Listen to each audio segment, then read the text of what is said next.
அனைவருக்கும் பணிவான வணக்கங்கள்.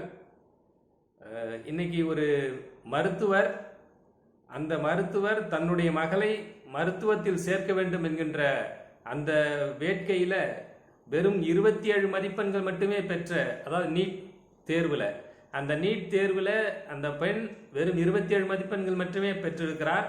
ஆனால் அவர் 671 மதிப்பெண்கள் பெற்றதாக சொல்லி ஒரு போலி சான்றிதழ் தயாரித்து அந்த கவுன்சிலிங்கில் கலந்துக்கிறதுக்கு அந்த கால் லெட்டர் அதையும் போலியாகவே இவர் தயாரித்து அந்த கவுன்சிலிங்க்கும் போயிட்டாங்க. அந்த கவுன்சிலிங்கில் போனதுக்கப்புறம் அங்கே செக்கிங் நடக்குது. இவ்வளவு மதிப்பெண் எடுத்த ஒரு பெண் எப்படி நம்மள்கிட்ட லிஸ்ட்டில் இல்லை, நம்ம கவுன்சிலிங்க்கு வர சொல்லி அனுப்புனதாகவும் நம்மள்கிட்ட எந்த ரெக்கார்டும் இல்லைன்னு சொல்லி கிராஸ் செக் பண்ண போகும்போது தான் இவங்க சிக்கிறாங்க. அப்போது இது இந்த ராமநாதபுரம் பக்கத்தில் ஒரு இடத்துல சொல்லியிருக்கிறாங்க, அங்கே தான் இந்த விஷயம் நடந்துச்சுன்னு சொல்லி. அதாவது இந்த ஒரு பெற்றோர், ஒரு தந்தை தன் மகளுக்காக இந்த வேலையை செஞ்சிருக்கிறார். அவர் சாதாரண ஆள் இல்லை, அவரும் ஒரு மருத்துவர். ஆக அவர் படித்தவர், மருத்துவம் படித்தவர். இவர் இந்த வேலையை செஞ்சிருக்கிறார் அப்படின்னு நினைக்கும் போது மனசுக்கு ரொம்ப சங்கடமாக தான் இருக்குது. இன்னைக்கு இது ஒன்று மட்டும் நடக்கலை. இந்த நீட் என்கின்ற ஒரு சிக்கல், இது சிக்கலாக தான் பார்க்க வேண்டியதாக இருக்குது. இது நம்ம தமிழ்நாட்டுக்குள்ள வந்ததுலேருந்தே பல விதமான சிக்கல்களை சந்திச்சுக்கிட்டு தான் இருக்கிறோம். குறிப்பாக மாணவர்கள் மத்தியிலையும் இது பெரிய சிக்கலை தான் ஏற்படுத்தியிருக்கு, ஒரு குழப்பமான மனநிலையை ஏற்படுத்தியிருக்குன்னு தான் சொல்லணும். ஏன்னு கேட்டிங்கன்னா, முதல்ல நீட்டு வேண்டான்னு சொல்லி போராடிக்கிட்டு இருந்தோம். அப்புறம் நீட் வந்துருச்சு. அவர்களுக்கு ஒரு சிலருக்கு என்ன ஆச்சு, வெளி மாநிலங்கள்லாம் கொண்டு போய் சென்டர் போட்டாங்க. அப்புறம் இல்லை சென்டர்லாம் இங்கேயே போடுங்க அப்படின்னு சொல்லி கேட்டு போராடுற அளவுக்கு நீட் வேண்டான்னு சொல்லி போராடிட்டு இருந்த இடத்துல இல்லை சென்டரை இங்கே போடுங்க, நாங்கள் நீட் எழுதுகிறோன்னு சொல்கிறதுக்கு போராட வேண்டியதாக போச்சு. அப்புறம் ஒரு அதிகாரப்பூர்வமான தகவல் என்னன்னா, 13 பேர் என்னவோ இறந்திருக்கிறாங்க, தற்கொலை செய்து கொண்டிருக்கிறார்கள் மாணவர்கள். இந்த நீட்டை எதிர்கொள்ள பயந்து கொண்டு மீண்டும் நமக்கு மதிப்பெண் கிடைக்கலன்னா என்ன பண்ணுறது, ஒரு அவமானம் ஆயிடுமே அப்படின்னு சொல்லி ஒரு 13 மாணவர்கள் தங்கள் இன்னுயிரை மாய்த்து கொண்டிருக்கிறார்கள். இது ஒரு பக்கம். இன்னொரு பக்கம், அதாவது அந்த பரீட்சை எழுத போகிற அன்னைக்கு அந்த தொலைக்காட்சிகள்லாம் காட்டுவாங்க, எல்லாரும் பார்த்துருப்பீங்க. பெண்களுக்கு அந்த கூந்தலை விரிச்சு விட்டுக்கணும், தோடு, கம்மல், மூக்குத்தி எல்லாத்தையும் கைட்டி கொடுத்துடணும், துப்பட்டா எடுத்துடணும், முழுகை போட்டிருந்தா அதை கத்திரிச்சு விட்டாங்க. இப்படி மிக கடுபடியாக மிக மிக கடுமை காட்டினாங்க அந்த சோதனைகளில். ஏதாவது இன்ஃப்ராரெட்டை வச்சு கூட இவங்க பிட் எடுத்துட்டு போயிடுவாங்களோ அப்படின்லாம் பார்த்துக்கிட்டு இருந்த இடத்துல ஆளையே மாற்றி ஒரு 9 பேர் மாட்டியிருக்கிறாங்க. அது போன வருஷம் நம்ம எல்லாருக்குமே அந்த செய்தி தெரியும். ஆள் மாறாட்டம் நடந்திருக்குது. அதாவது ஒருவருக்காக இன்னொருவர் போய் எழுதுறது. அவங்க நல்ல நிபுணத்துவம் பெற்றவங்களா இருப்பாங்க. அந்த நீட்டை பொறுத்தவரையில் அதில் கேட்கக்கூடிய கேள்விகளுக்கு ஒரு சரியாக பதிலளிக்கக்கூடிய ஆட்களா, இவருக்கு பதிலாக அவர் அப்படிங்கிற மாதிரி.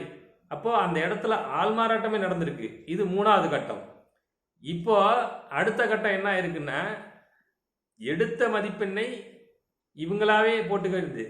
நீங்கள் என்னடா கொடுக்கறது, நானே சான்றிதழ் தயாரிச்சுக்கிறேன், நானே மதிப்பெண்கள் கொடுத்துக்கிறேன், இன்னும் தேர்வு மட்டும்தான் இனிமேல் இவங்க நடத்த ஆரம்பிக்கலன்னு நினைக்கிறேன் நம்ம ஆட்கள். இன்னும் அதையும் நாங்களே நடத்திக்கிறோம், நடத்தின மாதிரி காமிச்சு, அதில் எழுதின மாதிரி காமிச்சு, அடுத்த நாளைக்கு அதுவும் புதுசாக வருமோ என்னமோ தெரியல. ரொம்ப வேதனையான விஷயமா இருக்குது. மருத்துவம் இவ்வளவு பின்னோக்கி போகிறதா, அவ்வளவு தரம் தாழ்ந்து போயிருக்கிறதா அப்படின்னு நினைக்கும் போது மனசு ரொம்ப வருத்தமாக தான் இருக்கு. ஏன்னா உயிர்காக்கும் மருத்துவம் இது, விளையாட்டு கிடையாது. அப்போ தரமானவர்கள் இங்கே வர வேண்டும். இப்போ இந்த நீட் வந்தபோது இந்த வாய்ச்சொல் வீரர்கள், வியாக்கியானம் பேசினவங்க, கல்வி தரத்தை உயர்த்த போகிறோன்னு பேசினவங்கெல்லாம் இதுக்கு என்ன பதில் வச்சுருக்காங்கன்னு எனக்கு தெரியலையே. இப்போ ஒருத்தரும் மூச்சை விட காணோம். இப்படியெல்லாம் மாட்டினவங்களை குறித்து இன்னொன்னோ சொன்னாங்க, கல்வி தரம் உயர்ந்துடும், தரமான மருத்துவர்கள் வந்துடுவாங்க. சீமான் தான் அழகாக கேட்டார். இது ஒரு தேநீர் போடுறோம், டீ போடும்போது அதுக்கு தேவையானது டிகாஷன், பால், சர்க்கரை எல்லாம் கலந்து தான் போடுறோம். அதிலெல்லாம் வராத சுவை ஒரு வடிகட்டியை வச்சு அந்த டீயை வடிகட்டும் போது வந்துடும் சொல்றது எவ்வளவு பெரிய பைத்தியக்காரத்தனம். அப்படித்தான் இருக்கு இந்த தேர்வு முறையும் அப்படின்னு சொன்னார். அதுதான் நினைவுக்கு வருது. இப்ப இப்படி இவ்வளவு கெடுபடி காட்டினீங்க, கடைசியில் மூஞ்ச பார்க்காம விட்டீங்களாடா அப்படின்னு தான் கேட்க தோணுது. இவ்வளவும் பார்த்தீங்க, அங்கே ஃபுல் ஹேண்டை கட் பண்ணி விடுறது, மூக்குத்தி எடுக்கிறது, தோடு எடுக்கிறது, முடியை விரிச்சு விட்டுக்க சொல்கிறது, துப்பட்டாவை எடுக்கிறது, என்னென்னவோ பண்ணீங்களே. முகத்தை பார்க்கலையாப்ப?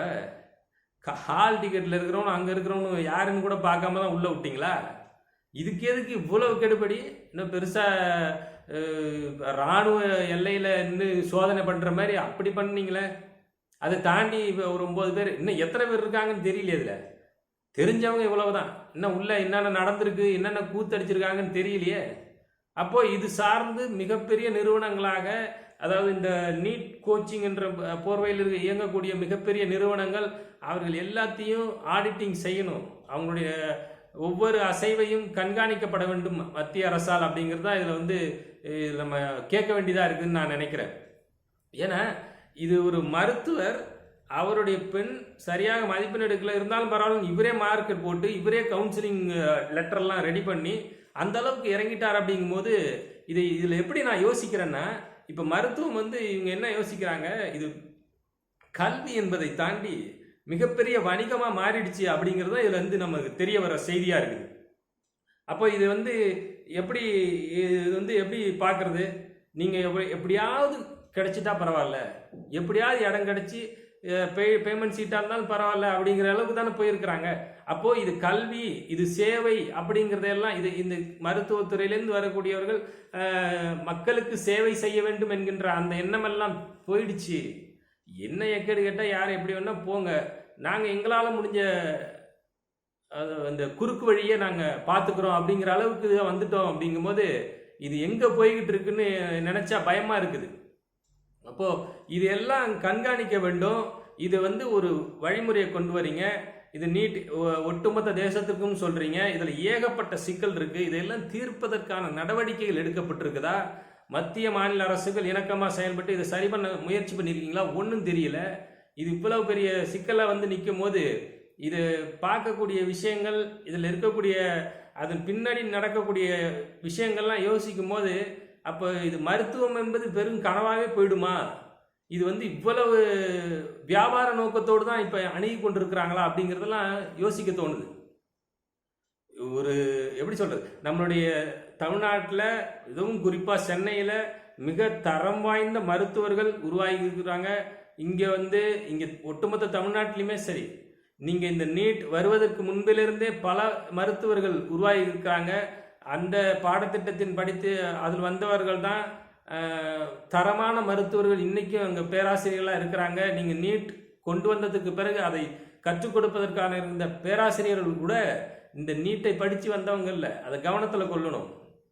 அதனால் இது மிக மிக ஒரு மோசமான நிலையை நோக்கி போய்கொண்டிருக்கிறது இந்த கல்வி, அதுவும் இந்த மருத்துவம். ஏன்னா நான் முன்னாடியே சொன்ன இது உயிர்காக்கும் மருத்துவம்.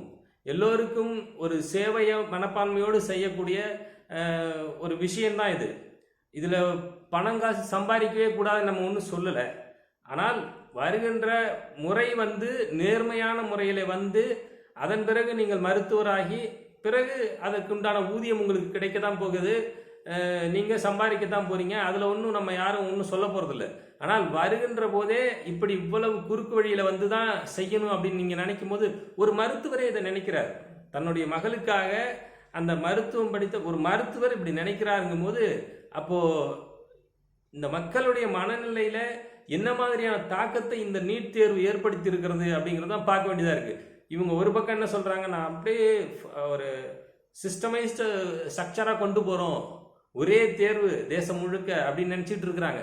ஒரு ஒரு இறுக்கி நாம் கையில் பிடிச்சிட்டு தான் நினச்சிட்டு இருக்கும்போது சில துளிகள் வெளியில் வரும், இந்த பக்கம் அந்த பக்கம்னு. அந்த இதை நீங்கள் கவனிக்காமல் விட்றீங்கன்னு தான் இதுலேருந்து தோணுது. நீங்கள் அதை கவனம் கொண்டு பார்க்க வேண்டியதாக இருக்குது. அதனால் மத்திய மாநில அரசுகள் இதில் நிறைய கவனம் எடுக்கணும்னு நான் கேட்டுக்கொள்கிறேன். ஏன்னா இது விளையாட்டு இல்லை, இது மருத்துவம், மிக முக்கியமான ஒரு துறை. எதிர்கால தலைமுறையை ஒரு நோய் நொடியிலிருந்து காக்கக்கூடிய ஒரு துறை. இப்போவும் இந்த கொரோனா பெருந்தொற்றுலையும் இந்த மருத்துவர்களும் தூய்மை பணியாளர்களும் காவல்துறையை சேர்ந்தவர்களும் இவங்க தான் நம்மளுக்கு முதல்நிலை பணியாளர்களாக இருந்து நம்மளையெல்லாம் காத்து கொண்டிருக்கக்கூடியவர்கள் இவர்கள் தான். அதனால் இவர்கள் இந்த கல்வியில் இந்த நீட் தேர்வில் நடக்கக்கூடிய அடுத்தடுத்த கட்ட முறைகேடுகள் என்பது மிகவும் வருத்தமளிக்கக்கூடியதாக இருக்கிறது. தயவு செய்து அரசுகள் உடனடியாக இதில் கவனம் செலுத்தி இதை சரி செய்வதற்கான வேலைகளில் இறங்க வேண்டும் என்பது நான் கேட்டுக்கொள்கிறேன். நன்றி, வணக்கம்.